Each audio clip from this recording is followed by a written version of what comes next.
everyone tonight to our Evenings at Ease lecture at the Eisenhower Presidential Library. I'm so thankful that you are spending some time with us tonight. I'm really excited to welcome Mary Jean Eisenhower to speak to us tonight. Mary Jean, as you know, is the youngest granddaughter of Dwight and Mamie Eisenhower. And her time that she got to spend with her grandmother was very special to her, and she's going to share some of that with us. She is the current president of the People to People International Organization. She's very proud of the work that People to People does. She also serves on the Eisenhower Foundation Board of Directors. The Eisenhower Foundation is a support organization for the Eisenhower Presidential Library. But frankly, more importantly, I like to call her my friend. So let's welcome Mary Jean to talk to us tonight. Thank you, Mary Jean. Thank you so much. Samantha has control over my presentation. So, well, I'll start with the title slide since that doesn't, there we go. Okay. Well, hello and good evening also. And it's a real privilege to be here at the, well, I would say at the Eisenhower Presidential Library. However, actually it's from about a mile away. But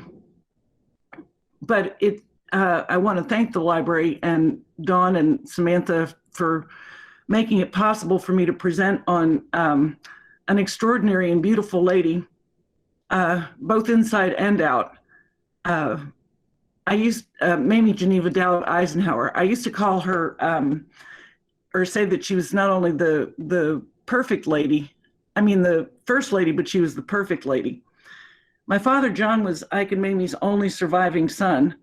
John married Barbara Thompson, and they had 4 children, David, Ann, Susan, and me.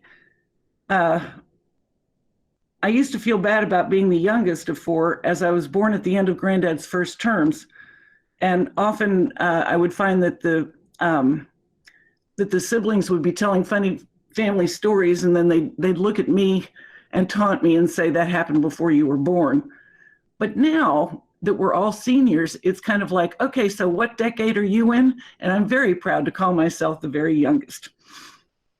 Carl and Mary Carlson, yeah, thank you, I'm sorry. Carl and Mary Carlson immigrated from Sweden and spoke Swedish in the home. After several tries to settle in Boston and the West Coast, they ultimately settled at 420 Manoa Street in Boone, Iowa. This picture was taken about a year after they were married. Next slide, please.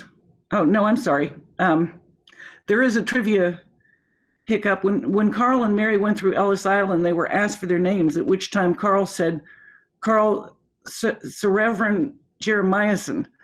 The official didn't understand, so recorded him as Carl Carlson, and Carlson became the family name. Elvira Matilda Carlson Dowd was their 4th child of 6. When she married John Sheldon Dowd, they settled a block and a half away from Elvira's parents on Manoa Street to Carroll Street in Boone, Iowa, the house that Mamie was born in. Elvira's brother, Joel, Mamie's uncle, lived in the family home at 420 Manoa Street his entire life of 98 years, including during the time that he was married to Caroline, his wife, who passed away in 1960. He was a widower the last 18 years of his life. And he passed away just about a year and a half away, a year and a half before his niece, which was kind of remarkable. Mamie was one of 4 girls born to Elvira and John. The family moved to 750 Lafayette Street in Denver, Colorado when Mamie was 2.5. John retired from the meatpacking industry when he and Elvira were married. Elvira was 15 when they married. John was 35.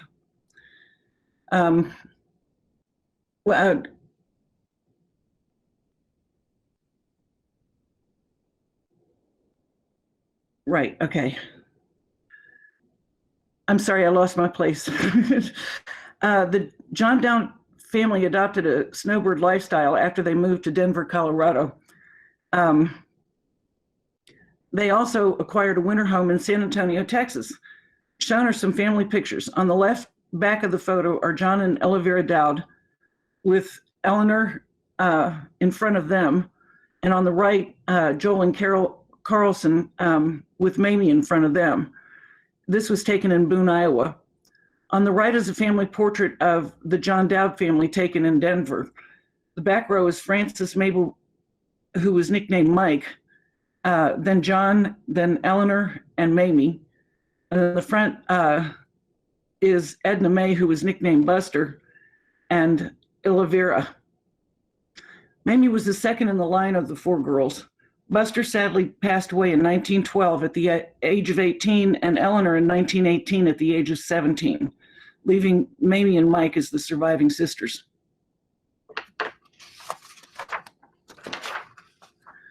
As mentioned earlier, when the Dowds moved to Denver, they also acquired a snowbird home in San Antonio, Texas. Mamie had become a visible socialite in Denver and graduated of the finishing school, Wolcott School for Girls in Denver, Colorado. While visiting San Antonio during late year activities in 1915, Mamie went frequently with her girlfriends to Fort Sam, Houston. At a mixture between the officers and the locals, Mamie met an Army second lieutenant who had just graduated from West Point the previous June by the name of Dwight David, nicknamed Ike Eisenhower. The two were immediately smitten with each other and started to court as soon as they met. Courting consisted of Mamie visiting Ike on post, involving many long walks and talks. They couldn't date like we think of it as today, because Ike wasn't to leave post. Their friends urged them on, much to the chagrin of her mother, who upon learning of the courtship was upset and concerned that he was a military man and he wouldn't amount to anything. So upset she took to her bed for 2 days when Ike asked John for Mamie's hand in marriage, just 3 months after they met. She was sure it wouldn't last. The two became engaged on February 14th, 1916. Adding to her mother's angst, they wanted to be married as soon as possible with World War I ensuing, and the possibility of being deployed. The prominent Dowds relented to their daughter, and Ike and Mamie were married the following July 1st, 1916, a short 8 months after they met. However, her mother thought the engagement was too rushed and improper. Therefore, a wealthy socialite wedding was not planned, rather a simple ceremony with a handful of relatives that took place in the Dowd home at 750 Lafayette Street. Shown here are some of the designer sketches that created the Mamie look of the 1950s. She said she needed the bangs to cover the high Carlson forehead that she had inherited. On the left is Elizabeth Arden's sketch for her hair. The middle photo shows Mamie in the yard in Boone. Her outfit, of course, is larger than she is, but quite frilly, and it proves that she dressed to the nines, even as a toddler. It might be noted that she knew the proper way to pose, even at such a tender age. The right is a fashion sketch by designer Molly Parnas for Mamie. Arnold Scazi was her favorite designer, and he also designed for Barbara Bush. At one White House event, Mamie went in a Parnas dress that was assured to her was one of a kind. As she descended the staircase to greet her guests, one of her guests greeted her with the same dress on. This could have been embarrassing. However, Mamie's response was a big smile as she said, "My dear, I hope our dress looks half as good on me as it does on you." What a diplomat. These are some examples of Mamie's early fashions. I get a kick out of this series as she looks so elusive and enticing at the same time, except for the expression of on her face in the garden, the third picture over. She looks a little bit uncomfortable, but she was not the outdoorsy type. And next slide, please. I would also like to point out that Mamie was always proper with her poses, even with unusual circumstances surrounding her, shown with her hands folded properly for her little pose, even even with the mule going bananas behind her as a little girl. That's the second one over. She always has her hands in her lap or, posed just properly, and that was no exception.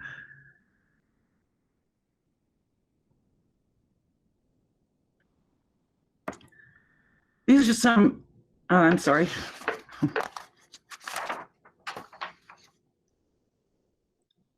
Ike and Mamie, they were engaged February 14th and they were married July 1st in Denver, Colorado. The picture to the left is Ike and Mamie's engagement photo.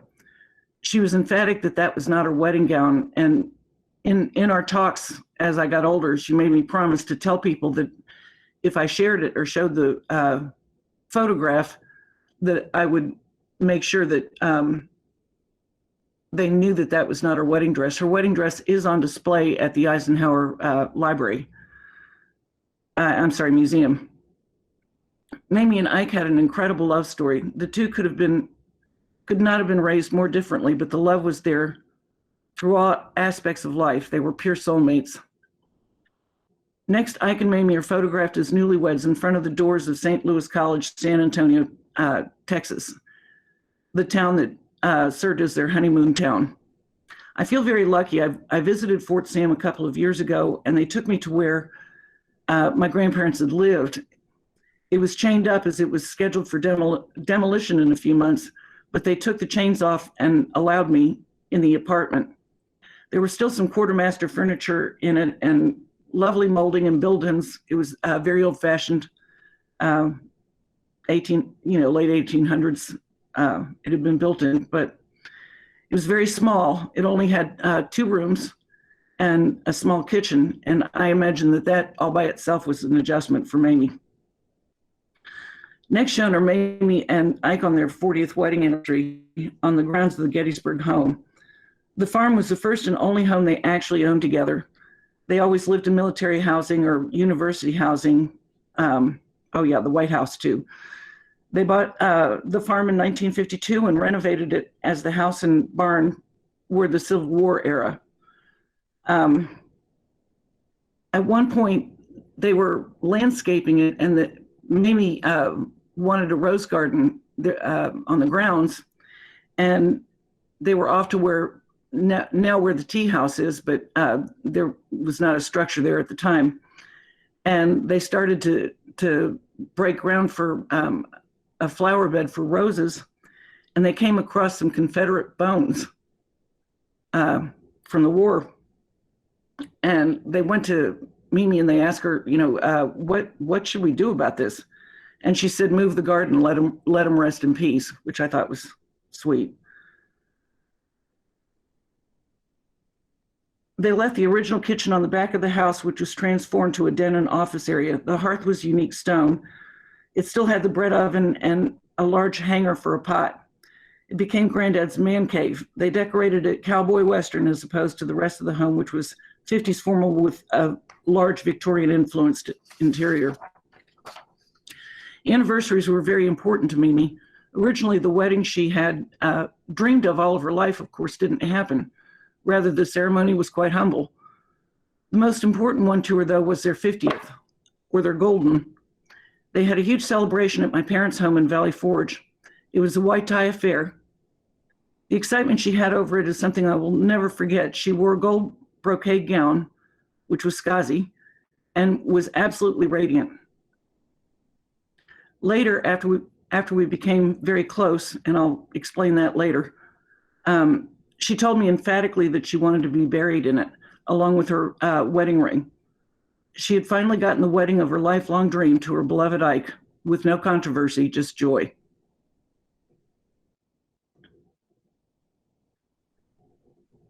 And Mamie's many roles. After being an Army wife for most of her life, Mamie found herself the First Lady of the United States of America. As I became an Army wife myself, she advised, on Army living, moving every couple of years, you can make any place home. Just throw your rugs down, pictures out, and put the collectibles out, and you're home. Ike wrote that Mamie was a good sport, and I'm paraphrasing, but I believe he was referring to Panama, where there were a lot of vermin and such that didn't appeal to her. Shown here are Ike and Mamie riding in the inaugural parade in 1953. I think it's interesting that they were secure enough that the motorcade was a convertible. I don't think we'd see that today. Next is one of the White House Christmases. And one particular memory from that year that I still cherish is being with Dolores in the solarium on the 3rd floor. She had gathered me up quickly. I had been in my room and she gathered me up quickly, and I couldn't figure out why she was so excited.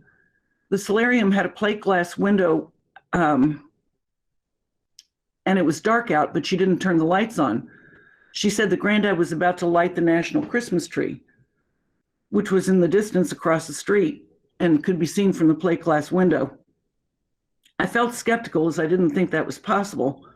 Then suddenly the tree lit up and I saw Granddad's shadowy figure. It was like it came straight from the heavens, and I thought he was some kind of god. The next is my first Easter at the White House. Here's a family photo. I am in Mimi's arms. I'm the baby there. And when I look at that picture, I think, when it was taken, I really had no idea how very much the person holding me would affect my life and how her love would influence me forever. Mimi spent most of her mornings in bed as she had a rheumatic heart and was careful to take care of herself. But she never wanted it to be about her. So as not to draw attention to this, she used to say every lady should be able to stay in bed in the mornings and for a whole day once a month, like it was an entitlement to being a lady. One of the first memories I have was waking up between the two of them in the White House. Granddad was reading and she was soothing me. And I did notice she looked much different at night than she did during the day. But apparently I had a bad dream, and she was saying not to worry, that I just had a bad dream. And that was good with me. I felt so secure in between the two of them. And when she said everything would be all right, then I knew that it would. She had a huge wardrobe of bed jackets, all in either pastel blue or pink. Her hair and appearance were impeccable, to include a matching ribbon to her bed jackets for her hair. This was when she would plan dinners and answer correspondence. She had a policy to answer every letter that came to her attention personally. This was a practice all of her adult life. She saved her incoming letters forever, and a large amount of them are in the Eisenhower Library today. I still have the ones that she sent to me, and I cherish them. Her correspondence was a passion to her.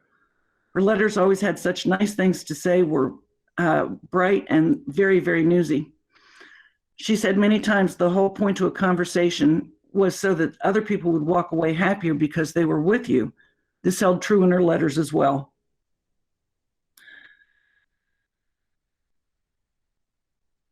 Shown here are pictures of Dowd, lovingly referred to as Icky. And as you can see by his AKAs there on the screen, different family members spelled it different ways. So I'm not really sure of what the proper spelling is, but I know it was pronounced Icky. So I think kind of a shortened version of Ikey. Anyway, Dowd was their firstborn. He was born in San Antonio, Texas. On the left is Icky as a toddler, breaking the rules at such a tender age. I love that, keep off the grass sign that he's holding. On the right was taken at their first home in Gettysburg, which was located in town when Granddad was stationed at nearby Fort Meade, Maryland. This was 1918, the year of the Spanish flu, and the year that Eleanor died.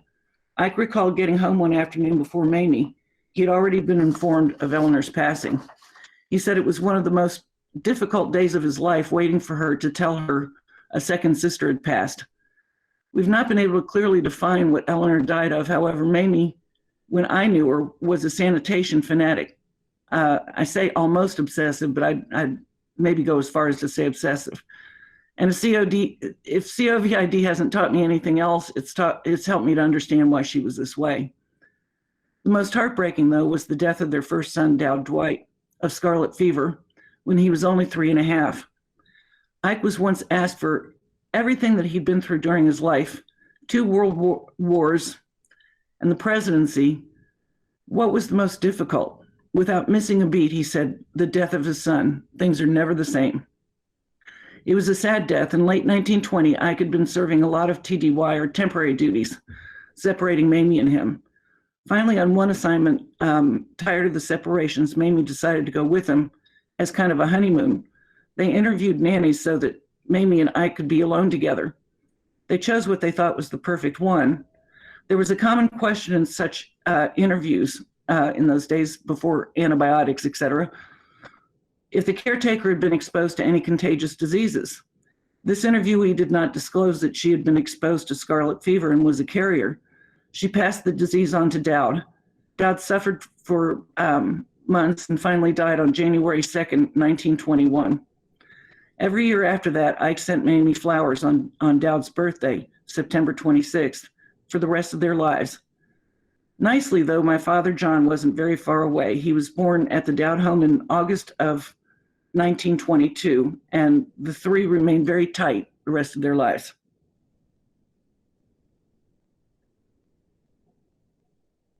And this is my father, John Sheldon Dowd Eisenhower, first shown as a picture of Mamie and Johnny, as she called him, taken at the Dowd home in Denver when Johnny was a little over a year old. He kind of went to the other extreme as far as lifespan goes. He lived till he was 91 years old, which was our blessing because we had him around for a while. The second picture is taken at Rock Creek Park in the DC area on the Maryland side. Daddy has his Boy Scout uniform on, ultimately ending up an Eagle Scout in his Boy Scout career. The Philippines. Mamie was always elated when she was talking about the Philippines, particularly Manila. She really enjoyed, she spoke lovingly of their time there. She really, really enjoyed it. Daddy was a teenager and excelled in school. Granddad was able to be at home every night, and they were able to enjoy a nice, unique lifestyle. On the left is the family at Clark Air Base. There are several pictures of them at the spot. I was able to visit the former Clark Air Base a few years back when I was doing some humanitarian work in the Philippines. This spot still exists exactly. It's landscaped the same. The trees are basically the same size. And there's just no doubt that it's the same spot. So I got to have my picture made right where they stood. I also got to see the Manila Hotel, which is where they lived. Beautiful place, but as did MacArthur, but in a very, very different accommodations. MacArthur had 2,400 square foot suite, and Granddad and Mamie had a room. MacArthur's suite is still intact, but the hotel did make a museum honoring Granddad. The second picture is of Mamie pinning a Distinguished Service Star on Granddad, awarded to him by the government of the Philippines in 1939. I love this series of pictures of Mamie, passion and compassion and passion. Mamie's humanitarian side and her true love of people and causes was an inspiration to me all of my life. These pictures do not begin to show her many, many works, all for others. However, she had an interesting philosophy. I was talking to her about women's lib in the 1970s. She said she didn't understand what that even meant. She said she had all the career she needed in Ike. She credited her efforts in support to him. Truth be told, they were a true team, and she was an activist, but only in her own way. She paid attention, sharp and heartfelt, to even the seemingly smallest detail, including the traditional White House annual Easter egg roll. First year that they were in office, when the roll was being planned, she noticed that there were no African Americans on the guest list, children. And she insisted that it be integrated, and it's been integrated ever since. Shown here is Mamie in her volunteer uniform during World War II. I love that picture of her. And of course, there's Ike behind her in her picture. Sorry, I had a cat approach me.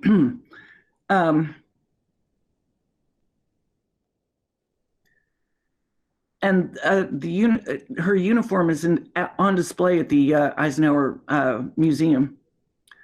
The next taken at the White House is taken at the White House while she meets and engages with the spokesperson poster child for muscular dystrophy. And then Mamie was very active with the American Heart Foundation, I guess between Granddad's heart and hers. It was kind of a passion for her. She celebrated her 60th birthday with them. She was given an American Heart Foundation award that evening, and it was presented to her by Pat Nixon. Next, she's visiting a Washington city in her school. Her love of children is very clear here. I just love the enthusiasm on her face as she's learning what they're teaching her and she's teaching them.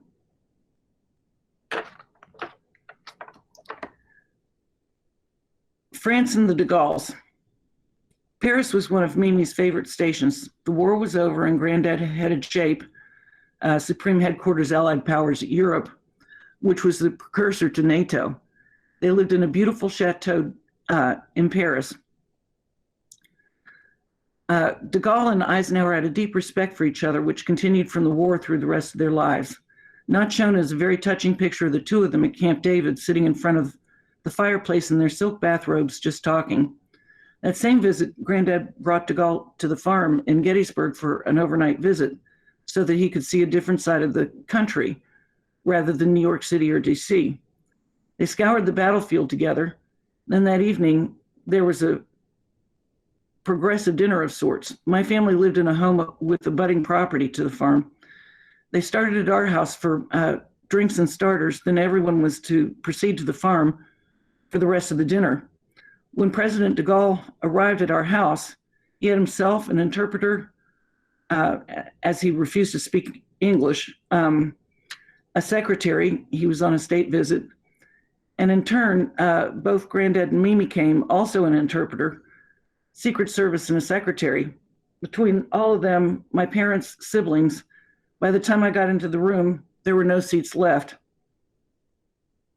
At the grand age of 3, I spotted de Gaulle and assumed it was another one of Granddad's dear friends, of which I had seen a lot of, and they were always so nice to each other, at least from my point of view.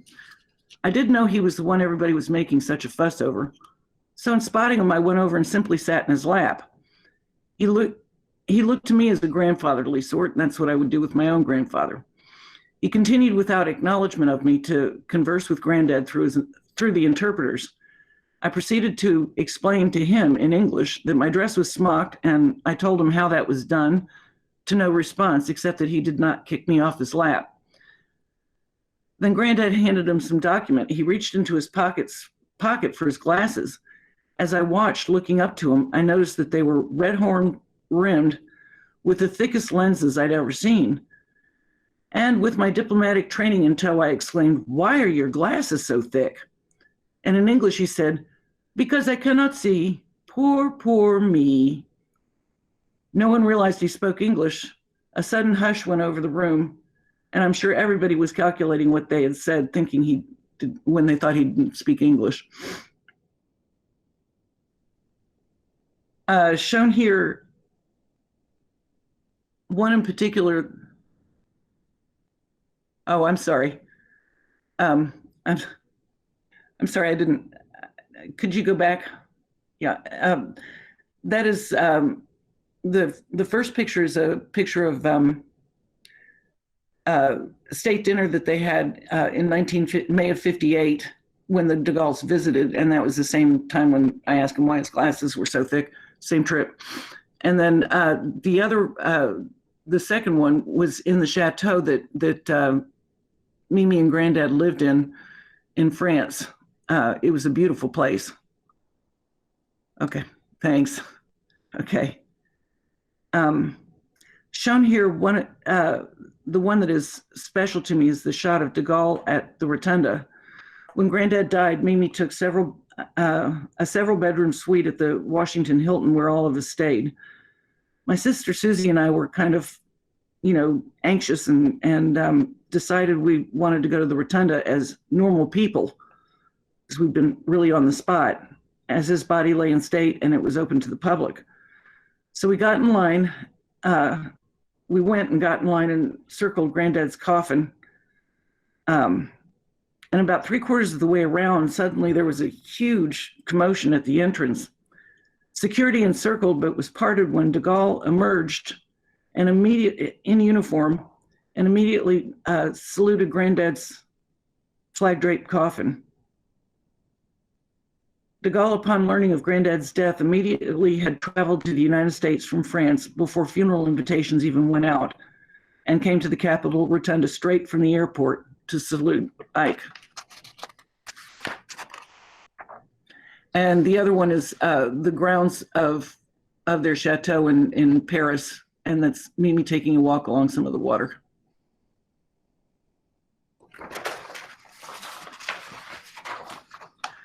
Columbia College or Columbia University. Life at Columbia College was a span in Ike's career that did not really enamor him. He did start the American Assembly in 1950, which was a think tank program covering everything from the arts to world affairs. The program is still active today. The time at Columbia, however, was one of rest and healing for a couple that had endured so much. And while this next picture was taken at Columbia, the one in the bedroom with my brother and sister in, when I see it, all of her bedrooms were pink and green, every one of them. And so it naturally either reminds me of the farmer of the White House, but particularly with them being so little, it reminds me of her mornings at the White House. She was very sensitive to me as I was the youngest. So during the mornings in bed, I used to play in her room while she dictated letters and such to her assistant. She often quipped that she did all of her business from bed. She had this wind-up ornament, a yellow bird in a brass cage that would chirp and turn when wound. I now appreciate her patience because it was the one thing that they would allow me to play with, that they weren't afraid that, I'd break or shatter or something like that. So I played with it incessantly. She said she called it Pete after a canary her father had given her when she was little. One morning I was playing with Pete and accidentally overwound him. The key came loose and Pete stopped moving and chirping. I will never forget the expression on her face as she glared at me from over the top of her reading glasses. Needless to say, that was an afternoon in my room. That evening we were gathered in the sitting area on the second floor. Then I heard the elevator. Granddad was returning from, quote, the office, unquote. I didn't know if more punishment was in store, so I jumped up and headed, but I knew Mamie was still mad at me. So I jumped up and headed him off at the pass. I told him what I'd done to Mamie's Pete. And I could feel Mamie's eyes in my back. He looked at her and then back to me. And with a soft smile, he said, "Perhaps Pete could be fixed, not to worry." So I knew if he thought that there was probably hope, but I still was kind of anxious through dinner. So we had our dinner and it was bedtime. When I woke up the next morning, I was shocked and panicked to see Pete on my bedside table. It's like one of those Twilight Zones. There's the dreaded object. Anyway, I was shocked and panicked to see him there, and I was sure that I would be in permanent trouble if she caught me with him in my room. I scooped him up and ran, pajamas and all, to the dreaded elevator to get to the second floor where their room was, thinking I could sneak it back in there before they woke up. When I rushed to their bedroom door, I stopped short. There was another Pete just outside of it, just like the one I held under my arm. Somewhere in the middle of the night, Granddad got 2 new Petes. He was a peacemaker after all.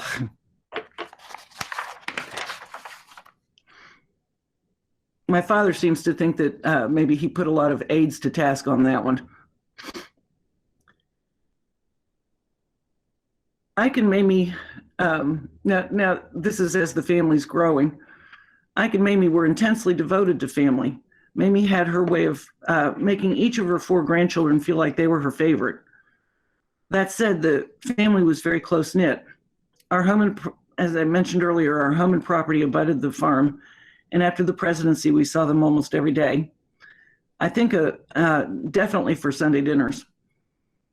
I think a large part of them liked the chaos of 4, as they had wanted a large family like the ones they had grown up in. And they were always very supportive of our activities and fully related to them. They weren't just doing the appropriate things. They really got into it with us. Our interests were their interests. A good example of that was when I was in senior high school. I was so elated to be cast in the high school production of Fiddler on the Roof. Although I was only a peasant, I felt like I'd reached stardom. At this point, we had moved to Valley Forge, so I called Mamie to tell her, as I was so enthused and I knew that she would be proud of me. After all, that was her modus operandi. She was always proud of us. She immediately planned to attend the performance, which over the top thrilled me, even though my part was a mere peasant. I got so excited I made the, now in hindsight, mistake of telling my teacher, who was also the director. He went into orbit and started saying that this would be the highlight of his career. He was awestruck that she would be there and started lamenting his vision of presenting her with a dozen red roses and, excuse me, dozen red roses at the beginning of the play. And while I was so happy she would be there, I have to admit the thought crossed my mind silently that that it was supposed to be my night, that she would be there for me. Day after day, he kept raving about it in front of my friends, other teachers, and it became painfully embarrassing. I tried to take my concern to the music director, who was a much less demonstrative man, but he said there was nothing he could do to help me. I did complain to my mom about the director saying all those things in front of my friends, but kept the rest to myself. The day before the play, Mom told me that Mamie was unable to come. She said that she was still going to come to Valley Forge to see me, as she wanted to see what I looked like as a peasant. I panicked and worried that the director would take me out of the play. Mom assured me that Mamie was willing to meet him at our house before the play and have tea with him. I was so relieved. Mamie didn't want the attention, but was willing to help me out of an unresolvable situation, which was something she would do. Mamie arrived the night before, and early in the afternoon of the play, the director came to our house. Mamie greeted him at the door, escorted him to our living room, which was complete with a silver tea service, cookies, and doily napkins. For the longest half hour of my life, they chatted and sipped their tea. Reluctantly, I had a cup with them, Mom too. After the tea, small talk, and cookies were finished, Mamie, Mom, and I walked into the door. I had seen Mamie turn on the sparkle in her eyes before, but they were huge this time, with the 2 of them laughing like school kids. And I thought, oh, she really likes him. With him walking on air. He left the house belly laughing as Mamie told him, truly wonderful to spend time with you. I thought I was going to hurl when she closed the front door, waving and saying, bye-bye now. When the door closed, she turned to us and rolled her eyes and said, you old fool. I had never heard her say anything negative about anyone, but found myself to be the one to belly laugh when she said that. Shown here is the family having dinner at a nearby restaurant while visiting David, who was attending Phillips Exeter Academy. It began to blizzard that night, and I learned for the first time in my life that Pennsylvania was not, in fact, the coldest state in the Union. And as of today, I'm beginning to think Kansas has that title. Next, Mamie is supervising us using a gift of an electric Thunderbird given to the 4 of us by the Marx Toy Company in front of the entrance of the diplomatic reception room at the White House. It was interesting how they divided it up between the four of us to let us use it. We had to take turns. I think it went about a 1/16 of a mile an hour. But I didn't understand. When it was my turn to drive, we either all had to go do something else, or like in this picture, my big brother had to be the driver. I wanted and felt totally capable of driving it myself and became frustrated. One day my sisters were at dance class and my brother, some boy thing, and I was, as far as the siblings go, alone. Those were different days. I was allowed to go outside and play. Security was tight for those days, but not verboten, so that I was just enjoying being outside, and that was okay. I was playing some kind of game and spotted the Thunderbird parked under a tree near the entrance of the diplomatic reception room. I was ecstatic. I ran over to it and the key was in the ignition, and I thought to myself, it's finally my turn. Immediately getting into the driver's seat, I turned it on and the battery was charged. Yay! So I took off at my 1/16 of a mile an hour. However, my driving lessons consisted of what I'd seen in Woody Woodpecker cartoons. So I maneuvered the wheel like in the cartoons. And the next thing I knew, I was doing donuts in the semicircle in front of the diplomatic reception room. I was not terribly sure of how to stop this when I saw the palm of a hand. It was one of the White House guards. He was old. I mean, he was at least the same age as my parents. He said, "Ma'am, I believe you're speeding." I knew enough to know that speeding was against the law. Seeing my entire short life passing before my eyes, I recounted that it was always drilled in our heads. There were two unforgivable sins in our family: lying and breaking the law. I knew if it were to remain at bay, I would have to do one to cover the other. I was mortified. He wrote me a faux ticket, handed it to me, and then the what ifs entered my mind. What if Granddad, who was clearly the judge and jury in the family, found out? How would I ever be able to face Mamie again, who had so much confidence in my ability to be a lady even at my young age? I received the ticket and proceeded to my room on the 3rd floor, which is where I was always sent when I got in trouble. I just saved them the trouble. I stressed all afternoon, wondering who the guard might have told. And at dinner time, Dolores came and dressed me for dinner, and she took me down to the sitting area where the family spent their times before dinner, where everyone but Granddad was there. Mamie and Mom were engaged in some conversation, and I didn't notice what my siblings were doing. All I wondered was who knew what. Did any of them know what a horrible thing I had done that day? After what seemed to be eternity, watching all the trouble-free conversation, I heard the elevator. I knew it was Granddad coming home from the office, and as I usually did when I was in trouble, I parted the seating area and rushed to the doors of the elevator to head him off at the pass. It was obvious the rest of the family did not know, and I wanted him to hear my side. Hoping no one had told him either, I choked out my confession, and his face got skewed. He said, "Let me see if I have this straight. You broke the law, but you didn't lie." And I kind of, yes. He said, "Well, you'll still have to be punished." And I felt myself melting and braced. "You cannot have a driver's license for at least 12 years. Thinking it was obvious, I thought, why didn't he just send me to my room? 12 years later, I got my driver's license.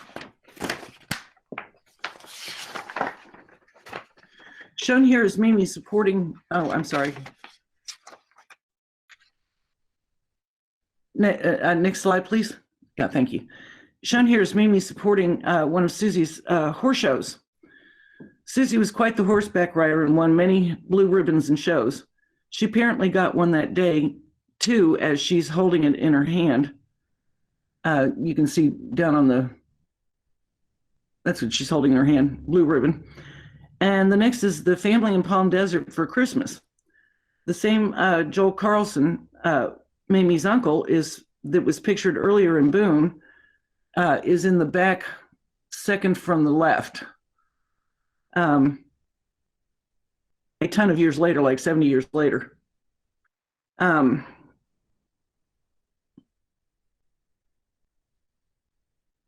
as I said earlier, he lived to 97 and a half, dying just under 2 years before his niece, which was pretty remarkable.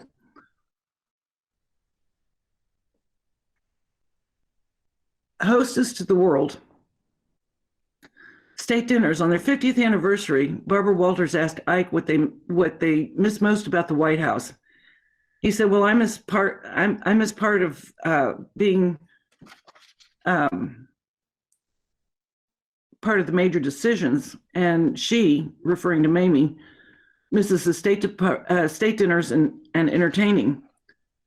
There was that side to Mamie, but to her credit, she was always herself and a very loving grandmother.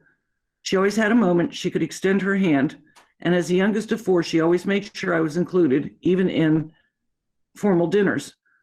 She tried to mold me in what she would tell me at dinner. The guest of honor always got to sit to the right of the hostess. And while this was likely the custom, now as a grandmother myself, I know it was to keep a hand nearby.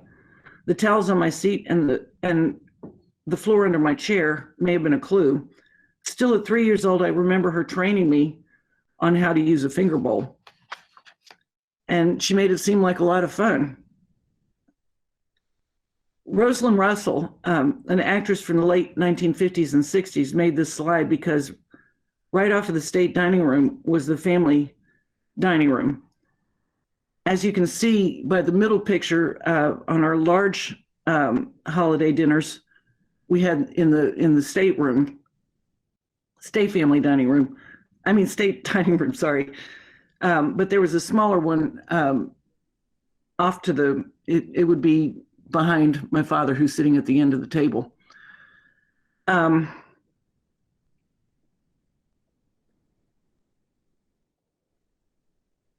One Thanksgiving morning, I was perplexed by my mom as she was in kind of a flurry trying to figure out what her dress and accessories would be that day, and she was so excited. She was a great dresser, so I asked her why she was so pushed. She told me that a dear friend of my grandmother's was coming for Thanksgiving and excitedly told me it was Rosalind Russell. I had no idea who she was, but she must have been special. We had an evening Thanksgiving that year. The family dining room was one of my favorite rooms in the White House. Mimi had it decorated in red fabrics. And by candlelight, the dimly lit crystal chandelier sparkled and reflected on the silver settings, china, and huge windows in the room. We were all seated and the soup was served. Granddad started to pick his soup spoon up. And as a rule follower, I exclaimed, "Granddad, Grace." He rolled his eyes and put his soup spoon down. He said, "You're so good at Grace, you say it." The unintended consequence was that I was the youngest and never in charge of anything, and now I had an opening. Several years later in 1966, Miss Russell was making the film The Trouble with Angels, which was set in a convent in the Philadelphia suburbs. Mary Wicks was one of her co-stars, of whom I was very familiar with from Dennis the Menace. Anyway, Mimi told Miss Russell that we were living in nearby Valley Forge. So Miss Russell invited my mom, Sister Susie, and me to the set and to lunch. We were all seated outside of the stone building they were shooting in at a long picnic table. We were eating deli and salads family style. She was in costume. She played a Mother Superior, as was Ms. Wicks. After our plates were filled and we were ready to begin eating, she looked at me with an odd expression. I looked back at her thinking, "What?" She said, "Aren't you going to say grace?" I could feel myself blush as she continued to tell the story of my grace at Thanksgiving. I thought, how can she still remember this? As she continued to recount the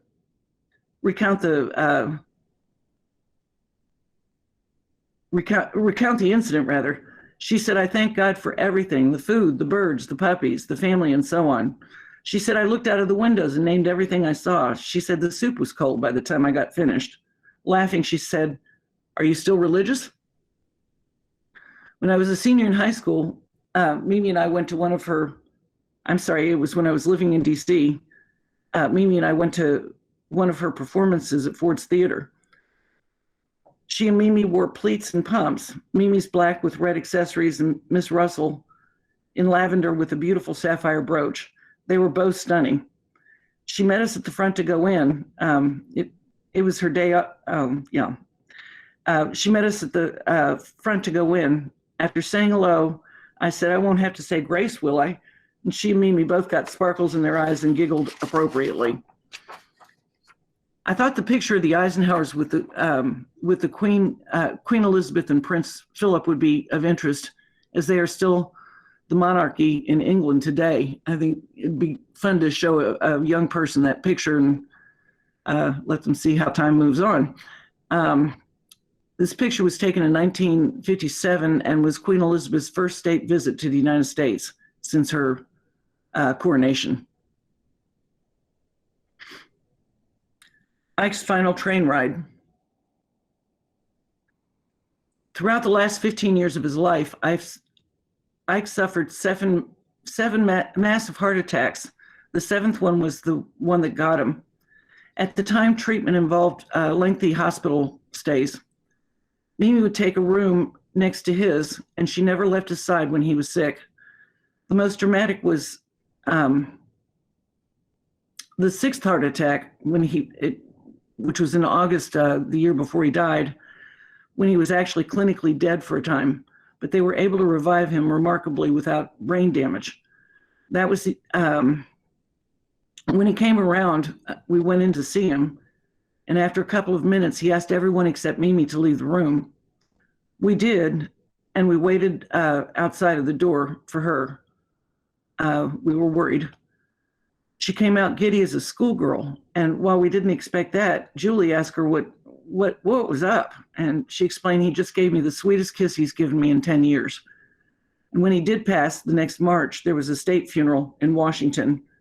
Then we took him to Union Station and boarded a 5-day train ride to Abilene, Kansas. We went 35 miles per hour through farmland, towns, and cities. And no matter what area we were in, people lined the tracks. Many held signs that said, "We liked Ike." Watching from the window of the slow-moving train, I wondered how perfect strangers could touch my heart like they did. We also celebrated my brother's 21st birthday in the middle of that train ride. Meanwhile, Ike's surviving brothers, Edgar and Milton, were also on board. About 2 days into the trip, Milton suffered a heart attack. Edgar said wryly but lightly, "Ike died, Milton had a heart attack. Everyone's getting old around here." And as a side note, he was 83 and engaged to be married at the time. We were playing matchbook poker in the club car with the Secret Service. He was playing matchbook poker in the club car with the Secret Service and invited me to join.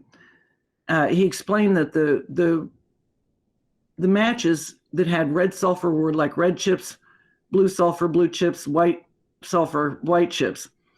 I have to admit, I was beginning to relax and have a good time. But just when that was beginning to occur, Mamie entered the coach car abruptly.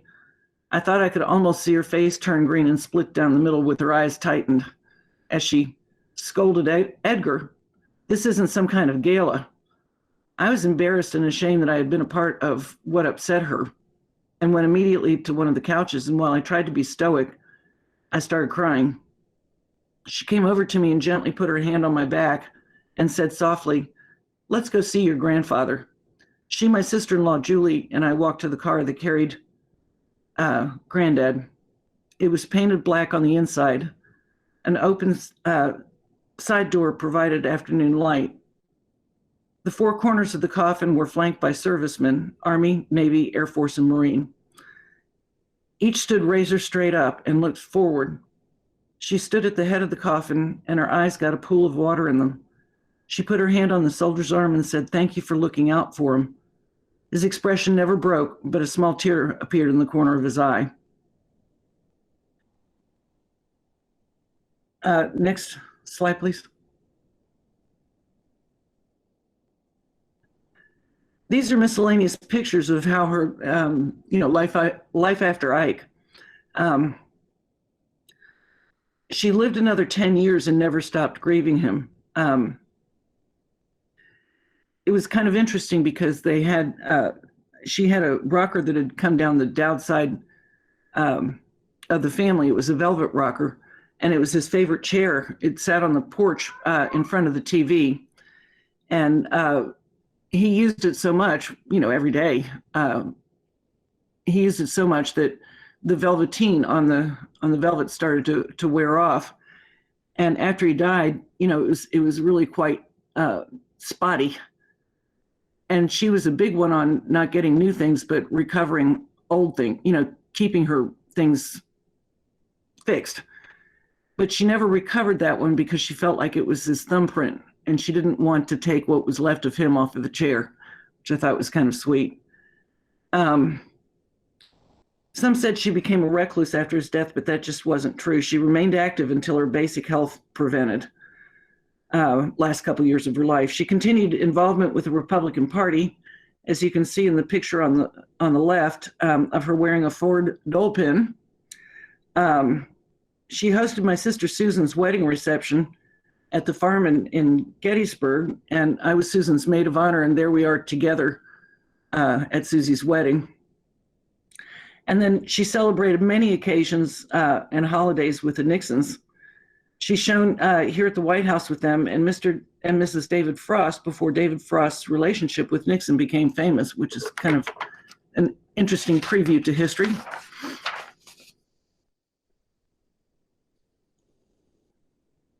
And on the left, you see Mimi and me in Columbus, Georgia, when I was an Army wife too. This was taken in 1977, 2 years prior to her passing. Next is celebrating her 80th birthday at the farm. While roses were her favorite flowers, she was allergic and enjoyed them either from the porch, overlooking from the glassed-in porch, I might add, overlooking a bed of roses, or by artificial ones. And it was the 50s, so they were plastic, they weren't silk, in her crystal vases. In the case of her 80th birthday party, not knowing about her allergy, President Ford sent her 80 long-stemmed red roses. She kept them long enough to get her picture made with them and then had them distributed to some senior homes in Gettysburg. That was kind of a close call. I think she was a little bit surprised on that one. Mamie continued the snowbird lifestyle after Ike passed away. She spent most winters in Palm Desert or Augusta, Georgia at the National Golf Course.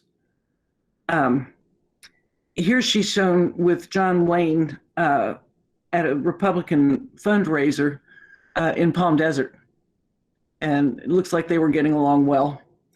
And then to the right is a picture of Mamie's cabin. And I have the picture of them together, but that was at the Augusta clubhouse. So you could get an idea of what the environment was like. Mamie's cabin is named for her by the Augusta Golf Club, but I believe these days they just call it the Eisenhower cabin. The picture of Granddad and her was, like I said, was of them in the clubhouse. In 1975, they spent 6 months at Mamie's cabin.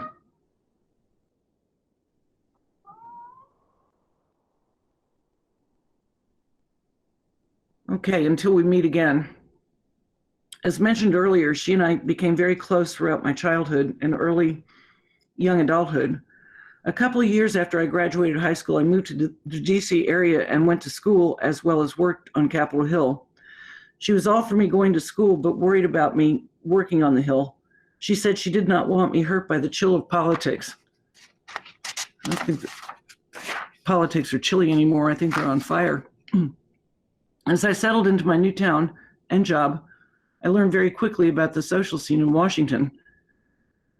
First, the ratio was 7 women to every man, assuming this was due to the amount of administrative support required for the government to operate. The men were always quite handsome, however, and aware of the odds. It was not difficult to get asked out on a date, but there were several signs that you had to be aware of that it may not be the best situation. Obviously, you would check for a ring or a white break on the third left finger. Then you would ask around to confirm that he was not married. But if he came to pick you up in a station wagon, you did not go. And if a couple of dates went by and you were not invited to his place, no go. So there were several things, and there were so many surprises in this area that I got fed up and swore off dating altogether.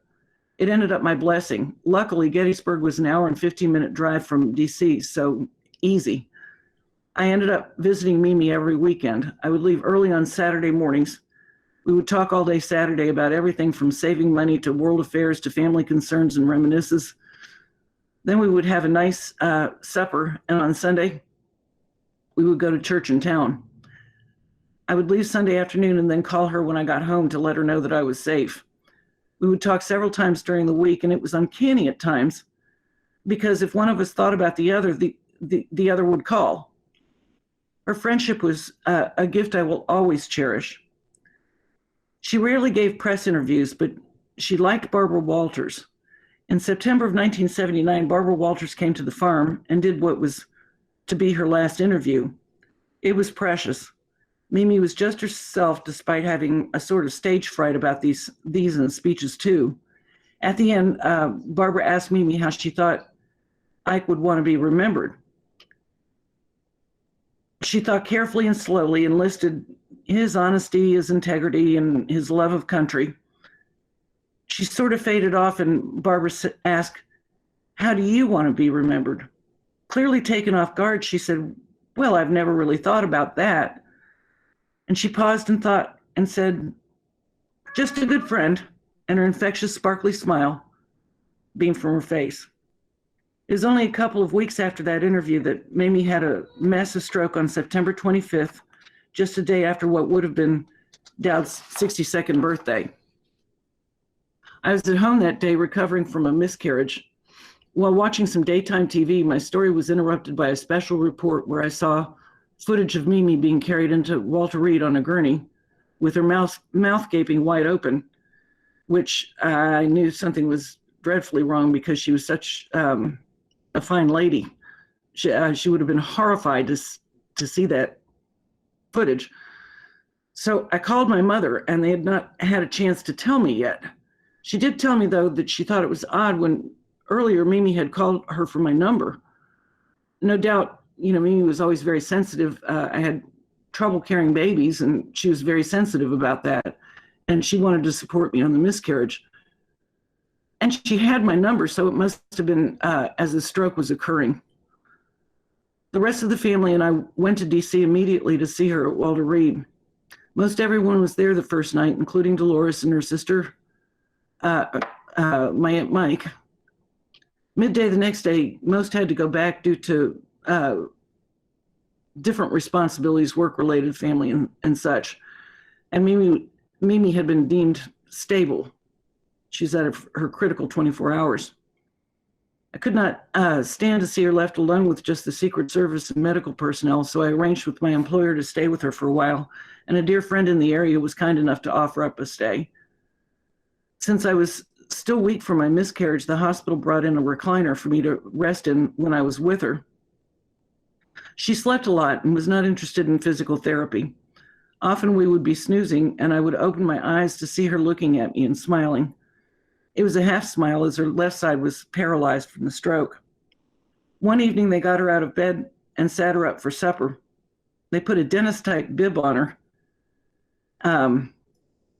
and served her a finely cut up steak and sides. The steak was cooked to perfection, and I said, trying to be very positive, "Well, Mamie, that looks really good." She replied, "Yes, I'm trying to see how much of it I can wear." She had a sense of humor all the way through. Her talk was garbled, but I got to where I understood it. She recalled to me that she would listen to her parents after their strokes, and she would very politely pretend to understand them, but she had no idea what they were saying. I told her, "Too bad, I understand you." That was good enough. She was worried as time went on, as she said she had planned a luncheon at the farm on Monday with her Washington girlfriends. Since this kind of emulated the bridge parties they used to have, I thought, well, she was just going back in time, but I did assure her that it would be okay. and if necessary, I would notify her friends that she wouldn't make it. Finally, after slightly over a month, I needed to go back to Columbus to settle on a house. It was October 31st. I went to her room that day in the morning as I had an afternoon flight. I explained to her that I was going back to Columbus, but I mentioned that I would be back for her birthday, which was to be in 2 weeks.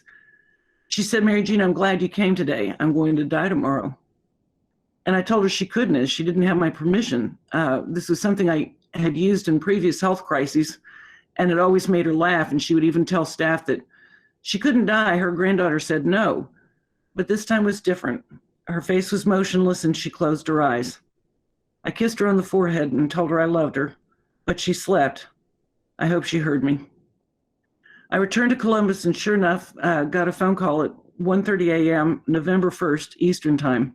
It was my dad telling me she had died. Fortunately, he was there that day, so she was not alone.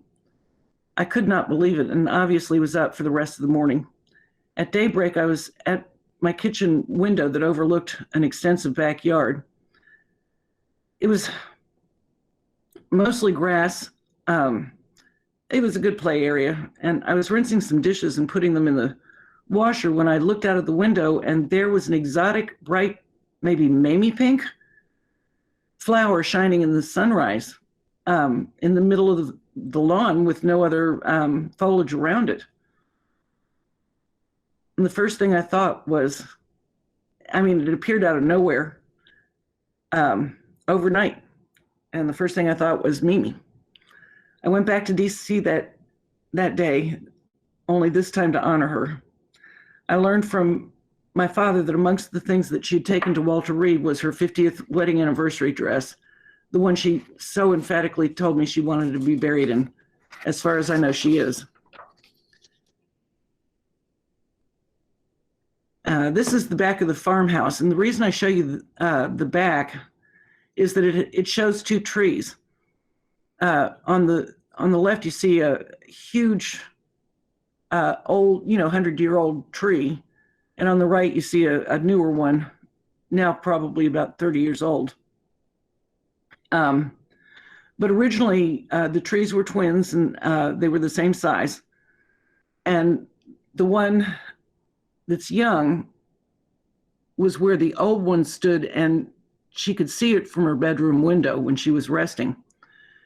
When I would visit her in Washington, she stayed in bed when we had our chats and spent a lot of time there as well. As I said, her bedroom window overlooked the old tree, and when I would come in, she'd tell me about the birds, squirrels, and various wildlife with their interaction with each other. She almost cased it as a small town, surmising on what was going on through their minds and how they felt about each other and what their culture was. It reminded me of the daytime dramas she so enjoyed. About a month after her passing, I visited the farm.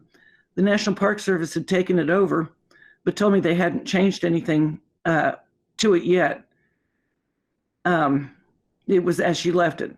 But the first thing I noticed was that in a casual chair in the living room lay some memorabilia from their 50th wedding anniversary. She was kind of a neat freak, so in seeing it in that chair struck me that she must have been looking at it the day she had her stroke. Then in her dressing room, there was a scale, and attached to it was a calendar where she had been keeping track of her weight. And sure enough, there was a mark that a luncheon was scheduled with her Washington girlfriends for the Monday after she died. So she hadn't lost it. She was for real trying to stay responsible about the things she'd promised to do.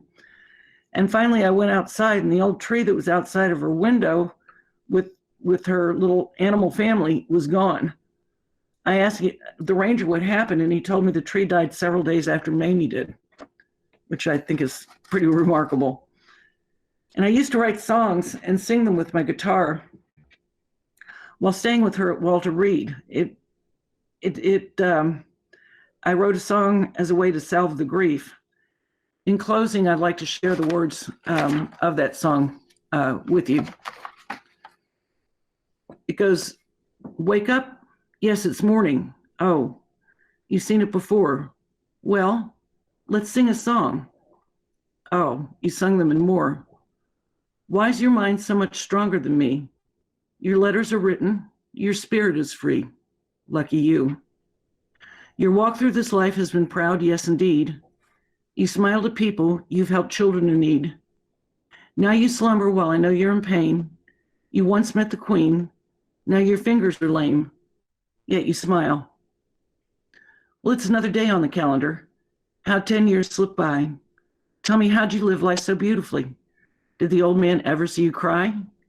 And when he laughed, did you laugh too? How was the life so sweet, so complete?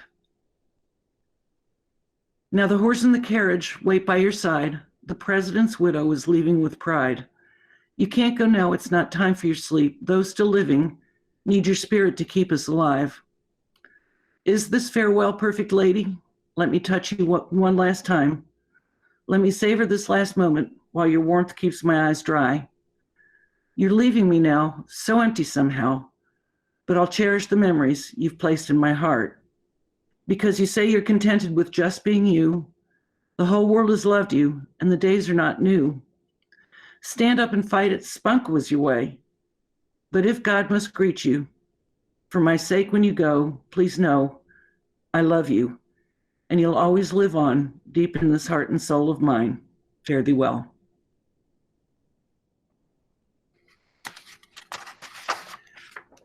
And the preceding photographs are from both my personal collection and by the generosity of the Eisenhower Presidential Library and Museum in Boyhood Home in Abilene, Kansas. And I want to thank them for being such great guardians of Mamie and all of her things that were so important to her. They're all there and they're all on display, and they depict her absolutely beautifully.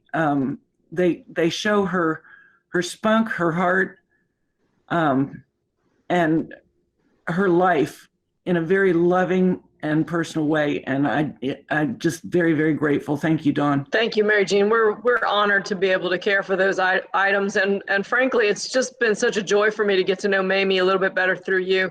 I got to be honest, I'm really glad I had my microphone off because I was cracking up laughing at the stories of the Gaulle'S and the car. Oh my gosh, what amazing stories. Yeah, well, the guy had to be 35 years old. He was old. Those are great stories. Well, it is question and answer time. We actually have a lot of people on our call today, so I think it might be best if you either put your questions in the chat or raise your hand. At the bottom of the bar, there's a little raise your hand button, but we would love to entertain some questions, and it looks like we have one. Is that Brenda?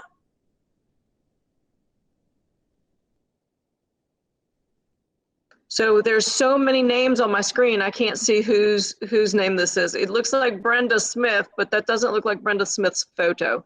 Brenda, do you have a question? You're muted.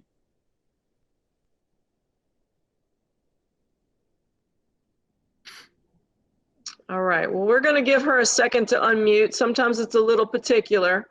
Anybody else have any questions for Mary Jean? Oh, there she is. No, I didn't have a question. I was having problems with slides early, but I got it figured out. Oh, I'm sorry. I didn't see That's you all because right. there's so many names I didn't get to see you. I'm sorry. Great to see Mary Jean, though. It Oh, it's is. great to see you. Absolutely. Susan, you have your hand raised? Yes, Mary Jean, I just wanted to tell you that my mom recently passed away, and she gave me a book. She had a memory book written for me, and I celebrated your 5th birthday at the White House. We went to Christ Lutheran Kindergarten in Gettysburg. Oh, for heaven's sakes. And I remember, What was your maiden name? I can't show you the pictures because I am on my phone, but I remember your cake was this incredible, I mean, it was unbelievable. It was shaped like a Southern belle, and it had a doll torso on top, and the cake spun around. But Yeah. we were in kindergarten together in 1960 and 1961. Mrs. Bream's. Mrs. Bream. Yeah. And, oh, that's funny. And I have all the, the Gettysburg times, the printing of 33 Children Are Guests at the White House. But I remember your grandmother being so gracious. Probably at the time I would say nice. Now I just feel like she was someone of such grace. I mean, she apparently, from reading the article, she greeted each one of us. We got a tour of the White House. I don't know if you remember that. I do. And it was December 21st, 1960. And the Christmas tree was up. And I have the picture of us, and the tree is immense. I mean, it was just stunning. I think we were all about as tall as the last, the last tier. Yeah, it was really, but I had to just, when I saw your series, I said, I have to just check this out, because I was like, did I really go to the White House in 1960? It's been 60 years since I've been there. So I was born in 55 also. One of the things that was pretty cool about her is, if she was with the kids, and I know this from when I was a kid, and then I watched her with my nieces too, she was one of us. Like my niece had a play telephone, and she would chat with my niece on the phone, and she talked to her just like she was one of her girlfriends. Yeah, what do you do for supper, and what do you, And it was interesting, because when the kindergarten teacher wrote the note, she made, in the paper, she specifically said that your grandmother greeted each child, and then the president walked in the room and was, laughing, and Mrs. Bream had a puppet on her hand or something. I can't remember, but right. Oh my gosh. You remember that? She wrote a letter and said she was startled when the president came in, and she was talking like the puppet to him. It was really funny, but at some point I'll have to get these to you if you don't have copies, because they're priceless.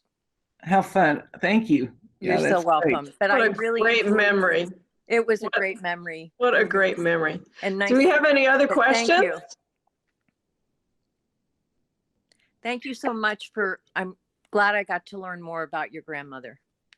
Oh, well, thank you for allowing me to share her, because she was a very special lady. Yeah. Thank you so much. Anybody else? I can't believe you have covered everything and no one has a question, Mary Jean. Oh, Linda Smith has raised her hand. Oh, Miss Linda. Mary Jean and I call each other sister. Yeah. Linda's the fifth grandchild. Yes, I'm the fifth grandchild, because I've worked at the library so long, and I feel fortunate because I'm maybe one of the few people, other than Susan on the call, who actually got to meet Mamie several times. And so that's one of the highlights of my career at the Eisenhower. What is your all-time favorite story about Mamie? Well, it's one that shows her, prissy, and I guess, we've broken the ice on all the formalities and all that. This is kind of a funny story, but, I was about 10 years old, and we had Thanksgiving at their house, and I stayed the weekend. The parents went back, and I was going to take a bus. We were living in Valley Forge at that point. And I hope this isn't too off the wall, but anyway, so the Friday after Thanksgiving, after my mom had gone home, everybody had gone home, and I was there pretty much alone with her and granddad. And I became a woman, if you catch my drift. And because it was kind of early, nobody had ever told me the birds and the bees, and I didn't know what was happening. I thought I was dying. And so I go up to Mimi's room, and there she is, she's like sorting through letters and doing all this stuff. And I said, Mimi, I think I'm dying. Well, she assumed I knew what it was, and that was just my way of complaining, right? And she said, oh, Lord, I used to have that stuff around here, but I don't have it anymore. And I said, what are you talking about? I think I'm dying. And she said, you don't know? And I said, no, what?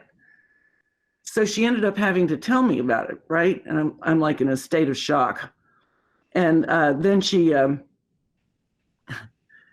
said, well, we're going to have to go to town and get you some things, Ray and Derrick drugstore. And she wrote down what I needed and gave it to me and gave me some money. And she was going to have the Secret Service drive me in town. I said, but Mimi, he's a man. So she got out of bed and got dressed and she said, okay, well, all right. You know, she comes with me.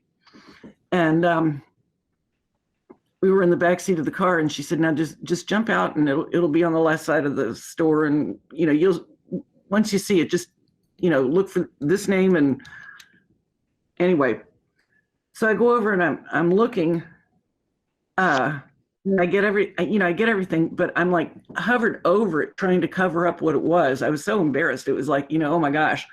And then I get to the clerk, and that, you know, that was when younger people worked a lot in those stores. And it was a boy, not a whole lot older than me, who was about to ring it up. And I did a military about face and put it straight back on the shelves and went back out to the car. And I said, there's a boy at the cashier's. And she said, oh, Lordy. So there she is at 75 years old, right? Gettysburg's most recognizable citizen, and she's going in and buying the stuff, leaving me in the car, you know, with my hands on my face. And anyway, so I thought she was a pretty darn good sport. Everybody probably wondered why she was buying that stuff. We got a comment in the chats from Barbara. Barbara writes, we live near the Eisenhower farm at Gettysburg, and our last visit, we were taking a walk through the lawn, and my son came upon I hope this is pheasant, which to our surprise was something very special for the park rangers, since none of them had seen one on the property in years. They think it had to have been the offspring of Ike's original stock. My son, who likes to take pictures, had to promise to send them copies. It was a very special moment. Huh. And Train. What animal it was? Well, I'm hoping it's pheasant because she wrote peasant, but I hope that's not what she means. Pheasant, yeah. Well, that's extremely interesting because Granddad did do a lot of skeet shooting on the farm, and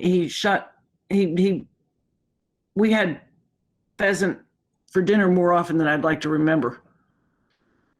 Do you not like it? You don't like it? It's just gamey.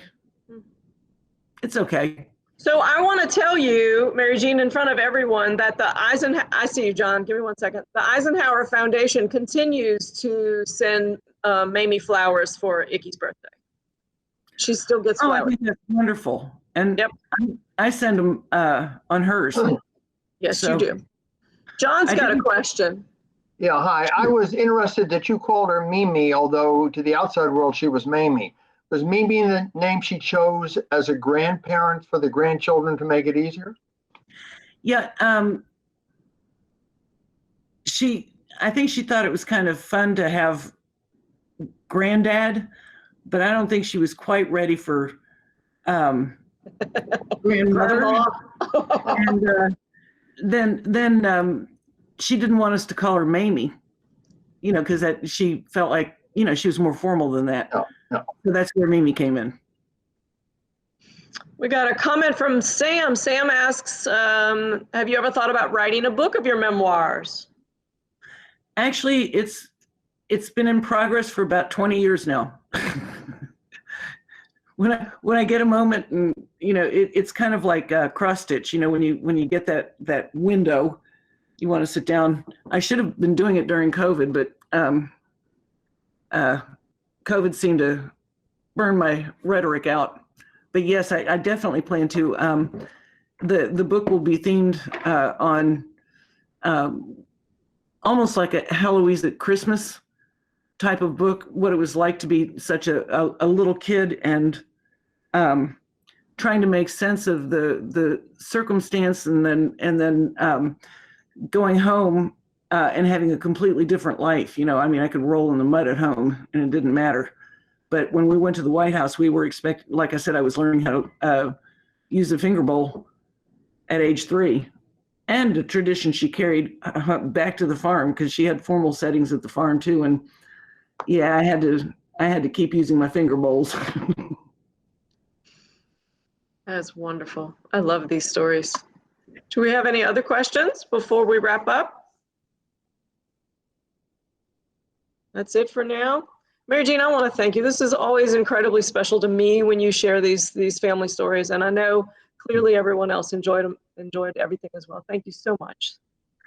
Well, I appreciate so much being able to share, because she had the uncanny ability to make you feel good about whatever it was you were doing. She would have been a great, shall we say, liaison for the virus this year. She probably would have had everybody celebrating that we were all sick, you know. She would have at least made people know that there was somebody there that cared a great deal, and she would have given us all of the home remedies. Oh my goodness. All right, well, I'll go ahead and transition into our closing slides then. I always have to do a little bit of wrap-up work, so you guys know when to see us again in the future. So first of all, I need to thank the Eisenhower Foundation for supporting our public programming. The direct support this year is from the Jeffcoat Foundation, and it is only through the support of the Eisenhower Foundation and the Jeffcoat Foundation that we are able to provide these sorts of programs to you, and I'm very, very grateful. Our next program is February 25th. It will be lunchtime, which is noon Central Time. We have 2 of our staff members who are going to be talking about Eisenhower as the champion of peace, and what Eisenhower did, what relationships he created to ensure American peace during his 8 years in office. Our next book talk is Tuesday, March 9th at 7 p.m. Central. We're reading Snow Falling on Cedars, which I have purchased and I have begun. We're looking at some civil rights issues and the Japanese internment during the month of March.